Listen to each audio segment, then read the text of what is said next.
একটা কথা আপনাদের বারবার নিষেধ করার পরেও কেন যে আপনারা এই কাজটা করেন আমি বুঝতে পারি না। আপনারা বুঝতেই পারেন না কখন যে আপনারা নিজের সাথে সাথে অন্যেরও ক্ষতি করছেন। আসসালামু আলাইকুম, সবাইকে কেমন আছেন? মিতুস ব্লগ অ্যান্ড কুকিংয়ের নতুন একটা ভিডিওতে ওয়েলকাম করছি সবাইকে। আশা করি সবাই অনেক অনেক ভালো আছেন। তবে আমি একদমই ভালো নেই। আমি ভালো নেই এই কিছু কিছু পাবলিকের জন্য। আমি বারবার করে বলেছি, বারবার করে নিষেধ করেছি যে কমেন্ট বক্সে কেউ এই টাইপ কমেন্ট করবেন না যে ফলো দিয়েছি, ফলো দেন, আমার বাড়িতে দাওয়াত রইল, ব্যাক টু ব্যাক, হ্যান ত্যান, এই টাইপ কমেন্ট আমার ভিডিও নিচে করতে নিষেধ করেছি। কিন্তু তবুও আপনারা এই কাজটি করে যাচ্ছেন। এই টাইপ কমেন্টগুলো ফেসবুকের রোবট ভালোভাবে নেয় না। যারা এই ধরনের কমেন্টগুলো করে আর যার ভিডিওর নিচে এই কমেন্টগুলো করা হয়, ফেসবুক দুজনেরই পেজের রিচ এঙ্গেজমেন্ট ডাউন করে দেয়। আমার ড্যাশবোর্ড একদমই লাল হয়ে গিয়েছে, হ্যাঁ একদমই লাল হয়ে আছে। তবে চিন্তার কারণে আপনারা যারা এসব কমেন্ট করেন, আপনারা আমার পেজে এই ধরনের কমেন্টগুলো আর করতে পারবেন না, কারণ এই টাইপ কমেন্টগুলো আমি ফিল্টার কমেন্ট থেকে ব্লক করে দিয়েছি। আচ্ছা, একটা কথা বলেন তো, আপনারা যারা এভাবে চেয়ে চেয়ে ফলোয়ার বাড়াচ্ছেন, আদৌ কি এসব ফলোয়াররা আপনার ভিডিও দেখবে, আপনার ভিডিওতে লাইক কমেন্ট করবে? পেজ খুলে আপনার মূল উদ্দেশ্যই যেন হয়ে গিয়েছে ফলোয়ার বাড়ানো। আরে ফলোয়ার দিয়ে কি এখন সেট আপ পাওয়া যায়? সেট আপ পাওয়ার জন্য এখন আপনার দরকার ভিউ, পেজের রিচ এঙ্গেজমেন্ট।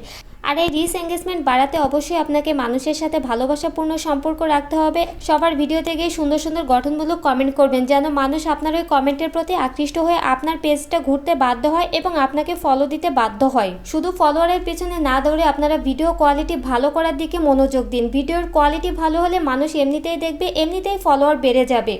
ফেসবুক তো নিজেই বলেছে, আপনি টাইম মেনটেন করে ভিডিও আপলোড দিন, কোয়ালিটিফুল ভিডিও বানান, আপনার ফলোয়ার ফেসবুক নিজেই বাড়িয়ে দেবে। ভিক্ষা করা ফলোয়াররা কখনোই আপনার ভিডিও দেখবে না, আপনার ভিডিওতে লাইক কমেন্ট করবে না। তারা বরঞ্চ আপনার পেজের জন্য ক্ষতিকর। আপনার ভিডিও যখন তাদের সামনে যাবে, তারা ভিডিওটা উপরে ঠেলে দেবে। আর এতে করে কি হবে, ফেসবুক বুঝে যাবে যে আপনার এই ভিডিওটায় কোনো সমস্যা আছে, অথবা ভিডিওটা ভালো না, বা আপনার ভিডিওটা অডিয়েন্স পছন্দ করছে না, যার কারণে ফেসবুক কিন্তু নিজেই আপনার ওই ভিডিওটা ডাউন করে দেবে। তাই এসব ফলোয়ারের পিছনে না দৌড়ে ভিডিওর কোয়ালিটি ভালো করার চেষ্টা করুন, সেই দিকে মনোযোগ দিন। যারা এখন বড় বড় ক্রিয়েটর, তারাও কিন্তু একটা সময় ছোট ইউজার ছিল। খোঁজ নিয়ে দেখুন তো তারা কখনো এভাবে ফলোয়ার চেয়ে বেরিয়েছে কিনা। আরেকটা কাজ আপনারা করে থাকেন, যেটা খুবই দুঃখজনক, খুবই কষ্ট পাই আপনাদের এই কাজটায়।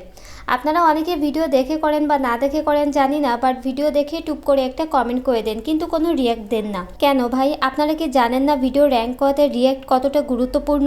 দেখা যায় ভিডিও আপলোডের সাথে সাথে 10 থেকে 15টা কমেন্ট পড়ে গিয়েছে, কিন্তু রিয়াক্ট পড়েছে মাত্র 4 থেকে 5টা। এই কাজটি করা যাবে না। আপনি যত অন্যের পোস্টে অ্যাক্টিভ থাকবেন, ফেসবুক কিন্তু ততই আপনার পেজকে অন্যের কাছে সাজেস্ট ফর ইউতে নেবে। দুষ্ট গরুর চেয়ে শূন্য গোয়াল অনেক ভালো। তাই আমি চিন্তা করেছি এইসব কমেন্ট যারা আমার পেজে করবে তাদের আমি পেজ থেকে ব্লক করে দেবো। অলরেডি কয়েকজনকে করেছি। ইভেন যেসব কমেন্টগুলো আমার পেজের জন্য ক্ষতিকর, আমি সেই কমেন্টগুলোকে ফিল্টার কমেন্ট থেকে ব্লক করে রেখেছি। কথা বলতে বলতে রান্নাটা কমপ্লিট করে ফেলেছি। আজকে দুপুরে রান্না করেছিলাম পালং শাক দিয়ে পাঙ্গাস মাছ। মাছটা কষিয়ে রান্না করেছিলাম, কারণ মাছটা কষিয়ে রান্না করলে আমার কাছে অনেক বেশি ভালো লাগে। বিশেষ করে পালং শাকের সাথে মাছ কষিয়ে রান্না করলে কিন্তু আমার কাছে একটু বেশি ভালো লাগে। তবে অন্যদের টেস্ট কেমন আমি জানি না, আমার কাছে অনেক বেশি ভালো লাগে। আর শীতের সবজি মানেই কিন্তু অনেক টেস্টি। আমি বেসিক্যালি সারা বছর শীতের জন্য অপেক্ষা করে থাকি কখন শীত আসবে আর আলু বেগুন সিম দিয়ে এক কড়াই করে মজা করে তরকারি রান্না করব, কারণ শীতের তরকারিগুলো কিন্তু অনেক বেশি মজা হয়। আজকের মতো ভিডিওটা শেষ করছি এখানে। ভালো লাগলে একটা লাইক করে দিও। যারা ফেসবুক থেকে দেখছো অবশ্যই পেজটাকে ফলো করে দিও, আর যারা ইউটিউব থেকে দেখছো অবশ্যই আমার চ্যানেলটাকে সাবস্ক্রাইব করে দিও।